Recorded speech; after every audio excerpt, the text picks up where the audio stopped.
سلامونه درنو مینوالو په دې هیله چې روغ او جوړ اوسئ مینوالو. تاسې زما د یوټیوب په چینل باندې بیلابیلې مرکې ویډیوګانې شعرونه اورئ. هدف مې د دې چینل دا دی زه یو ژورنالیست یم او په یو میډیا کې کار کوم. هلته مې هدف دا وي چې د لیکوالو، شاعرانو، فرهنګپالو او د ادبي درنو سړو سره ناستې ولاړې او له هغوی سره مرکې وکړم، هغه راواخلم، له تاسې سره یې شریک کړم.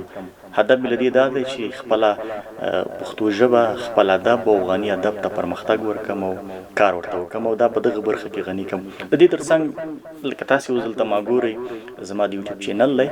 د دغه چینل نه مې هدف همدا دی چې له همدغو لیکوالو، له همدغه فرهنګپالو، شاعرانو، درنو سړو سره مرکې وکړم، د هغوی شعرونه راواخلم، د هغوی اثار راواخلم، د هغوی تجربې راواخلم، له تاسې سره شریک کړم. او تاسې هم کولی شئ چې دا واورئ، له ملګرو سره یې شریک کړئ. یو داسې شاعران یا لیکوال چې هغه په لرې پرتو سیمو کې وي، لاسرسی ټي وي ته نه لري، ټلویزیون ته نه لري، رسنیو ته نه لري، ما ته مشوره راکوي او نمبر یې راکوي، هغوی را سره معلومات راکوي چې رایې ولو په دغه برخه کې ورسره مرکې وکړو، ناستې ولاړې ورسره وکړو، تاسې ته یې میلمانه کړو، د هغې شعرونه له تاسې باندې واورو.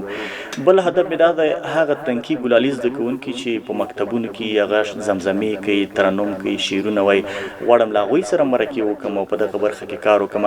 نو له تاسې مې هیله دا ده چې په دغه برخه کې ما سره مرسته وکړئ، همکاري وکړئ، زما یوټیوب چینل سبسکرایب کړئ، لایک یې کړئ، شیر کړئ، له ملګرو سره یو ځای کړئ او ملګرو ته مشورې ورکړئ، له ما سره دعوت کوي او هغوی ته بلنه ورکوي چې دغه چینل باندې راشي او له تاسې سره خپلې تجربې شریکي. ډېره زیاته مننه. تر بیا ښې چارې.